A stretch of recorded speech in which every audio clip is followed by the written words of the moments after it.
ఇది simple one second generation. ఇందులో ఈసారి సీట్, చాసీ, ఇంకా సస్పెన్షన్, బ్యాటరీ, రేంజ్, డాష్బోర్డ్ చాలా అప్గ్రేడ్స్ ఉన్నాయి. చాలా కొత్త ఫీచర్లు కూడా వచ్చాయి, ఇంక్లూడింగ్ ఫాస్ట్ ఛార్జింగ్ సపోర్ట్ ఈ స్కూటర్తో పాటు. ఇంకా ఫాస్ట్ ఛార్జింగ్ వచ్చేసి బ్యాక్వర్డ్ కంపాటబుల్ కూడా టు 1 and 1.5 జెన్స్ కూడా. అండ్ ఇవన్నీ కూడా మనం ట్రై చేస్తూ వెళతాం. కానీ ముందర ఈ బండి ఇప్పుడు రియల్ రేంజ్ ఎంత ఇస్తుంది? ఇప్పుడైతే మరి అట్ 91% ఆఫ్ ఛార్జ్. ఎకో మోడ్లో చూపిస్తోంది 148 కిలోమీటర్స్ ఆఫ్ రేంజ్. ఇంకా రైడ్ మోడ్లో అయితే range estimate of 120 kilometres. And air mode అంటే దీని న్యూ రైడింగ్ మోడ్, ఇందులో చూపిస్తోంది range estimate of 107 kilometres. In sonic mode 93. ఇప్పుడు ఈ 4 రైడింగ్ మోడ్సే కాకుండా ఇంకో 2 సరికొత్త రైడింగ్ మోడ్స్ వచ్చినాయి. ఒకటి సానిక్ ఎక్స్. ఇదే రైడింగ్ మోడ్ నాబ్ని రైట్ సైడ్కి అట్టి పట్టుకుంటే సానిక్ ఎక్స్ మోడ్కి వెళ్తుంది. మరింత పెర్ఫార్మెన్స్, పీక్ పెర్ఫార్మెన్స్ వస్తుంది. ఇందులో చూపిస్తోంది కేవలం 79 కిలోమీటర్ల రియల్ రేంజ్. సేమ్ థింగ్ మనం ఎకో మోడ్కి చేరుకొని టు లెఫ్ట్ సైడ్ అట్టి పట్టుకుంటే ఎకో ఎక్స్ వస్తుంది. ఎకో ఎక్స్ వచ్చేసి రేంజ్ని ఆప్టిమైజ్ చేస్తుంది. దీంట్లో చూపిస్తోంది ఆ రేంజ్ ఎస్టిమేట్ ఆఫ్ 175 కిలోమీటర్స్. ఇవాళ మనం ఈ స్కూటర్ని రేంజ్ టెస్ట్ చేద్దాం. చాలా ఇవాళ మనతో పాటు పిలియన్ కూడా ఉన్నారు. ఈసారి మనకు వచ్చిన అప్డేట్స్ లో ఒక ఇంపార్టెంట్ అప్డేట్ వచ్చేసి ప్రీవియస్లీ Gen 1 and 1.5 లో sonic mode for example full charge నుంచి 65% ఆఫ్ ఛార్జ్ దాకానే పనిచేసి దాని కిందకు వస్తే పని చేసేది కాదు. Same thing for dash mode. కానీ ఈసారి from full charge to 25% of charge దాకా Sonic mode, dash mode, Sonic X ప్రతి రైడింగ్ మోడ్ పనిచేస్తుంది అని చెప్పారు, which is a good update. And అది మరి ఎంతవరకు నిజమో మనకి at the end of the range test తెలిసిపోతుంది. ఛార్జ్ పడే కొద్దీ రైడింగ్ మోడ్స్ ఎలా బిహేవ్ చేస్తాయో మనం ఇవాళ చూసేద్దాం. And now it is time to test sonic mode. ఇప్పుడు ఇందులో వచ్చిన ఫస్ట్ అప్డేట్ మీరు చూసే ఉంటారు. డాష్ బోర్డ్ క్లియర్ గా కనిపించదు. డాష్ బోర్డ్ అయితే అప్గ్రేడ్ అయింది, చాలా ఫీచర్లు వచ్చినాయి, కానీ బ్రైట్నెస్ మాత్రం బాగా తగ్గిపోయింది. అండ్ బ్రైట్నెస్ ఇంక్రీజ్ చేయమని నేను ఫీడ్బ్యాక్ ఇచ్చాను. Team took the feedback. మరి చూద్దాం స్కూటర్ బయటకు వచ్చే లోపల ఫిక్స్ చేస్తారేమో అని. ఇప్పటికైతే మనం దీన్ని భరించాలి. ప్రీవియస్ జన్లో ఉన్నట్టే ఇందులో కూడా ఈ ఇష్యూ ఇంకా ఉంది. ఒక 80-90 దాటి వెళితే ఫ్రంట్ హ్యాండిల్ విపరీతంగా షేక్ అవుతుంది. ఈ స్కూటర్లో కూర్చొని నడపడం స్టార్ట్ చేసిన వెంటనే నేను అబ్జర్వ్ చేసింది వచ్చేసి సస్పెన్షన్ ట్యూనింగ్ కాస్త చేంజ్ అయింది. టు కీప్ థింగ్స్ సింపుల్, ఇందులో వచ్చే 5 kWh వేరియంట్లో ఇది వరకు అయితే 3.7 kWh of fixed battery, front rider footboard కింద ఉండేది, and 1.3 kWh of removable battery బూట్లో ఉండేది. ఈసారి దాన్ని సరిచేసి 5 kWh ఆఫ్ ఒకటే fixed battery front leg room కింద పెట్టారు. దానివల్ల బూట్ స్పేస్ పెరిగింది అండ్ బ్యాటరీ అక్కడెక్కడ కాకుండా ఒకటే చోట్లో చేరింది. అదే front telescopic suspension and rear monoshock సస్పెన్షనే, కానీ దాన్ని సాఫ్ట్వేర్ చేశారు. ఇక్కడైతే మరి చూడడానికి వైడ్ యాంగిల్లో రోడ్ ఫ్లాట్గా ఉంది, కానీ అక్కడక్కడ రోడ్డు మీద వచ్చే ఎత్తు పొలాలతో నాకు క్లియర్గా ఫీల్ అవుతోంది రేర్ సస్పెన్షన్ బాగా సాఫ్ట్ చేశారు అని చెప్పి. నడపడం స్టార్ట్ చేసే ముందు నేను యాప్లో ఒక జియో ఫెన్స్ అండ్ ఒక టైం ఫెన్స్ పెట్టాను. వాటి నోటిఫికేషన్లు ఇక్కడ మనకి స్కూటర్ డాష్బోర్డ్ మీద వచ్చేసాయి. ఆ టైం ఫెన్స్ దాటి స్కూటర్ని తీశానని అండ్ ఆ జియో ఫెన్స్ లొకేషన్ లోపలికి ఎంటర్ అయిపోయాను అని చెప్పి. అంతేకాకుండా ఇందులో కాల్ అండ్ వాట్సాప్ నోటిఫికేషన్ కూడా వస్తాయి. ఇప్పుడు ఈ స్కూటర్తో ఫాస్ట్ ఛార్జింగ్ కంపాటబిలిటీ వచ్చేసింది. ఈ లొకేషన్ నుంచి కాస్త దూరంలో ఒక ఫాస్ట్ ఛార్జర్ ఉంది కూడా. ఇప్పుడు ఆ ఫాస్ట్ ఛార్జర్ దాకా మనం వెళదాం. అది ఇక్కడ నుంచి సుమారుగా 17 కిలోమీటర్లు, అంటే 16-17 మధ్యలో ఉంది.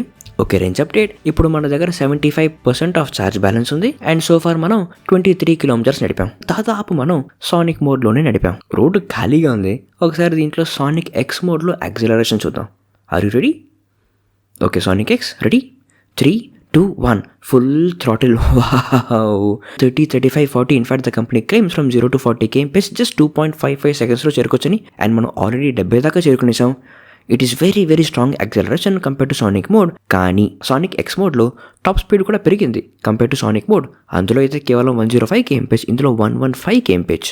అందుకే మీకు సానిక్ ఎక్స్ మోడ్లో రేంజ్ అనేది తక్కువ వస్తుంది, కానీ పెర్ఫార్మెన్స్ మాత్రం అదిరిపోతుంది. I can already feel strong acceleration. 93, 95 just ఆ ట్రిపుల్ డిజిట్స్ ఒకసారి టచ్ చేద్దాం అనిపిస్తుంది. కమాన్ 98, 99. రోడ్ అయితే బాగుంది, కానీ స్పీడ్ అయితే మాత్రం 98 దగ్గరే ఆగిపోయింది. Okay, range update. ఇప్పుడు మన దగ్గర 64% ఆఫ్ ఛార్జ్ ఉంది. ఇప్పటిదాకా మనం 31 కిలోమీటర్స్ నడిపాం in this high performance repeated acceleration రైడ్లో, అది కూడా పిలియన్తో పాటు, which is actually pretty impressive కదా. సేమ్ డిస్టెన్స్ ఎకో మోడ్లో నడిపితే రేంజ్ డెఫినెట్లీ బాగానే వచ్చుంటుంది. ఈ స్పీడ్ బ్రేకర్ మీద ఈ సాఫ్ట్వేర్ సస్పెన్షన్ కాస్త కంఫర్టబుల్గానే ఉంది, కానీ సాఫ్ట్వేర్ సస్పెన్షన్ వలన ఇటువంటి స్పీడ్ బ్రేకర్ల మీద రోడ్డు బాలేని చోట కాస్త నెమ్మదిగా వెళ్ళాలి. కాస్త స్పీడ్గా వెళ్తే ఒక స్ప్రింగీ యాక్షన్లో ఉంటుంది, ఇబ్బందికరంగా ఉంటుంది. చాలాసేపటి నుంచి మా పిలియన్ పాపం చాలా ఇబ్బంది పడిపోతున్నాడు మా కెమెరామెన్ ఈ స్పీడ్ బ్రేకర్ మీద టెస్ట్ చేసే పనిలో స్పీడ్గా వెళ్తున్నానని చెప్పి. పాయింట్ వచ్చేసి మీరు కూడా ఒక పిలియన్తో వెళితే రోడ్డు బాగాలేకపోతే కాస్త నెమ్మదిగా వెళ్ళండి. Okay, now let's get back to Sonic mode. ఒక 10-15% ఆఫ్ డిఫరెన్స్ అయితే ఖచ్చితంగా ఉంది between the sonic X and sonic mode. దాన్ని యాక్చువల్లీ మీరు ఫీల్ అవ్వచ్చు ఇన్స్టెంట్లీ. అక్కడి నుంచి కనుక ఎయిర్ మోడ్కి వస్తే ఒక comfortable acceleration and look at this. ఈ నావిగేషన్ ఫీచర్ మీరు గమనించారని ఆశిస్తున్నాను నేను. బేసిక్గా ఏంటంటే మెయిన్ రోడ్ నుంచి సర్వీస్ రోడ్కి వస్తున్నారు అంటే లేదా ఒక ఫ్లైఓవర్ తీసుకోవాలి, స్కిప్ చేయాలి అంటే జస్ట్ ఆరో మార్క్ మాత్రమే కాకుండా డాష్ బోర్డ్ మీద ఒక ఇమేజ్ రూపంలో చూపిస్తుంది మీరు ఏ రోడ్డు తీసుకోవాలి అని చెప్పి. చాలా ఉపయోగకరమైన ఫీచర్ కదా. మీరు ఎన్నిసార్లు ఫ్లైఓవర్ మిస్ చేసి వెళ్ళిపోయి ఉంటారు, ఎన్నిసార్లు ఒక సర్వీస్ రోడ్ మిస్ చేసి చాలా ముందుకు పోయి తిరుక్కొని రావాలి అనే పరిస్థితిని ఎదుర్కొన్నారు. ఇవి వచ్చేసి బోల్ట్ ఎర్త్ వాళ్ళు సెటప్ చేసిన fast chargers with type 6 charging connectivity. ఇప్పుడు ఈ చార్జర్లు సింపుల్ వన్ స్కూటర్స్ తో కూడా పనిచేస్తాయి. ఛార్జింగ్ అని తీసేసి స్కూటర్ ని ఛార్జింగ్ పెట్టేద్దాం. అయితే ఇక్కడ ఛార్జింగ్ లిడ్ చూసారు, ఇది పైకి లాగిన తర్వాత అక్కడే ఉండదు, అది వెంటనే జారి పడిపోతుంది.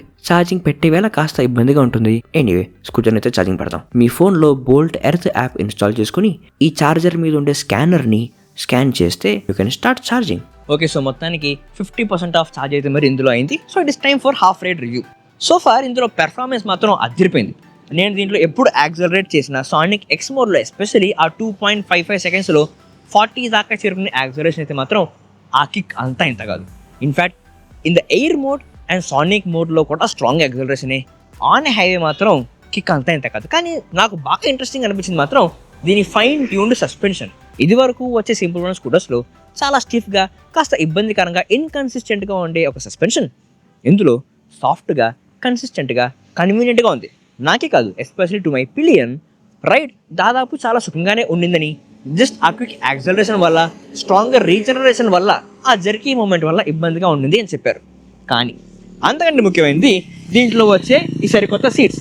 ఇది వరకు వచ్చే సీట్స్ కంటే ఇది కాస్త థిక్నెస్ తక్కువ, కాస్త హార్డ్గా ఉంటుంది, కానీ స్పోర్టీగా, కంఫర్టబుల్గా ఉంటుంది. బ్రేకింగ్ స్ట్రెంగ్త్ కంపెనీ క్లెయిమ్స్ కాస్త ఇంక్రీజ్ అయింది అని చెప్పి, కానీ నాకైతే అంత స్ట్రాంగ్ అనిపించలేదు. ఇన్ఫాక్ట్ టు బి ఆనెస్ట్ ఇది వరకు వచ్చే బ్రేకింగ్ స్ట్రెంగ్త్ నాకు స్ట్రాంగ్గా ఉండింది అనిపించింది. This is the fast charger, Simple వన్తో కంపాటబుల్ అయింది. These are Bolt Earth fast chargers. Company claims ప్రతి నిమిషానికి 1.5 కిలోమీటర్ల రేంజ్ యాడ్ చేసుకోవచ్చని, పూర్తి ఛార్జ్ చేయడానికి సుమారుగా 2 hours ఆఫ్ టైం పడుతుంది అని చెప్పి. ఎస్, ఫాస్ట్ అంటే చాలా ఫాస్ట్ ఛార్జింగ్ కాదు, కానీ దీని స్పీడ్ ఇంకా పెరగచ్చు. స్టార్ట్ అవ్వడం చాలా మంచి విషయం, ఆరంభం ముఖ్యం, ఆ తర్వాత ఇంప్రూవ్మెంట్స్ వస్తూనే ఉంటుంది. ఈ ఫాస్ట్ ఛార్జింగ్ని సింపుల్ వన్ ప్రీవియస్ జనరేషన్కి అండ్ ఫస్ట్ జనరేషన్కి బ్యాక్వర్డ్ కంపాటబుల్ చేసి అది త్వరలో in the coming months start చేస్తారు. అండ్ దీంట్లో వచ్చే డాష్ బోర్డ్ ఫీచర్లు నాకు బాగా నచ్చినాయి. ఒకటే ఏంటంటే అది ఎండకి అంత పెద్ద కనిపించదు, బ్రైట్నెస్ కాస్త పెంచాలి. ఈసారి ఇందులో చాలా సరికొత్త యాప్ ఫీచర్ కూడా ఉన్నాయి. ఒకటి, మీరు త్రూ యాప్ స్కూటర్ యొక్క లైవ్ లొకేషన్ షేర్ చేసుకోవచ్చు, కాల్డ్ లైవ్ షేర్. అంతేకాకుండా చాలా ఇంట్రెస్టింగ్ ఫీచర్ వచ్చేసి సూపర్ షేర్. ఇందులో మీరు స్కూటర్ యొక్క లొకేషన్, ఛార్జ్ ఎంత ఉంది, టాప్ స్పీడ్ మీరు ఎంతలో వెళ్ళారు, రేంజ్ ఇంకా ఎంత బ్యాలెన్స్ ఉంది అని చెప్పి మీ ఫేవరెట్ కాంటాక్ట్కి కాదు ఏ కాంటాక్ట్కైనా మీరు పంపించుకోవచ్చు, which is a very good feature. అంతేకాకుండా ఇందులో చాలా కస్టమైజబుల్గా ఉండే ఫీచర్ కూడా ఉన్నాయి. ఒకటి వచ్చేసి జియో ఫెన్స్. ఇందులో మీకు నచ్చిన డిస్టెన్స్ని ఒక జియో ఫెన్స్ లాగా చేసుకోవచ్చు. దాన్ని క్రాస్ చేసి వెళ్ళినా, అందులోకి ఎంటర్ అయినా మీకు నోటిఫికేషన్ వస్తుంది. And you can have time fence also. అంటే ఫర్ ఎగ్జాంపుల్ ప్రతిరోజు ఉదయం 9 నుంచి 5 o'clock దాకా ఒక టైం ఫెన్స్ పెట్టారు. ఆ టైం ఫెన్స్ దాటి స్కూటర్ బయటికి వెళ్ళిందా మీకు ఒక నోటిఫికేషన్ వస్తుంది. అంతేకాకుండా ఎగ్జిట్ లైట్, అంటే స్కూటర్ ఆఫ్ చేశాక స్కూటర్ హెడ్ లైట్ ఎంతసేపు ఆన్ లో ఉండాలి కూడా మీరు కస్టమైజ్ చేసుకోవచ్చు for 5 seconds, 10 or 15 seconds. And scooter ని మీరు పింగ్ చేసుకోవచ్చు త్రూ ద యాప్. దీన్ని కూడా కస్టమైజ్ చేసుకోవచ్చు. కేవలం మీకు హెడ్ లైట్ కావాలా, ఇండికేటర్ కావాలా, లేదా సౌండ్స్ మాత్రమే కావాలా అని చెప్పి ఆ సౌండ్స్ ని కూడా దీని యాప్ లో ఆర్ దీని వాచ్ లో కూడా మీరు కస్టమైజ్ చేసుకోవచ్చు. ఎస్, ఈసారి మీకు స్మార్ట్ వాచ్ యాప్ వస్తుంది. ఇందులో మీరు స్కూటర్ ని పింగ్ చేసుకోవచ్చు, ఛార్జింగ్ స్టేటస్ చూసుకోవచ్చు, స్కూటర్ నోటిఫికేషన్స్ కూడా వస్తాయి. అంతేకాకుండా మీకు ఈ స్కూటర్ తో టైర్ ప్రెషర్ మానిటరింగ్ సిస్టమ్ వస్తుంది కాబట్టి ఆ ప్రెషర్ నంబర్స్ కూడా మీరు ఆన్ ద యాప్ చూసుకోవచ్చు. ఎప్పుడైనా ఒక టైర్ పంచర్ అయితే on the dash board and on the app మీకు ఒక నోటిఫికేషన్ వస్తుంది. స్కూటర్ డాష్ బోర్డ్ మీద కొన్ని ఇంపార్టెంట్ ఫీచర్లకి ఆర్ మీరు సేవ్ చేసుకున్న డాక్యుమెంట్స్ కి సెక్యూరిటీ కావాలి అనుకుంటే ఒక పాస్ కోడ్ మీరు యాప్ లో సెట్ చేసుకుని దాన్ని ప్రొటెక్ట్ చేసుకోవచ్చు. అతి ముఖ్యమైనది ఇందులో వచ్చే రేంజ్ ఎంత. సోఫార్ మనం 100% నుంచి 60% దాకా సానిక్ అండ్ సానిక్ ఎక్స్ మోడ్లో ఫుల్ యాక్సలరేషన్తో క్రూజ్ చేస్తూ మాటికి యాక్సలరేట్ చేస్తూ లిమిట్స్ అయితే పరీక్షించాం. And we rode distance of 34 kilometers. 60% వచ్చినాక ఇప్పుడు 67 దాకా ఛార్జింగ్ పెట్టాం టు టెస్ట్ ఫాస్ట్ చార్జెస్.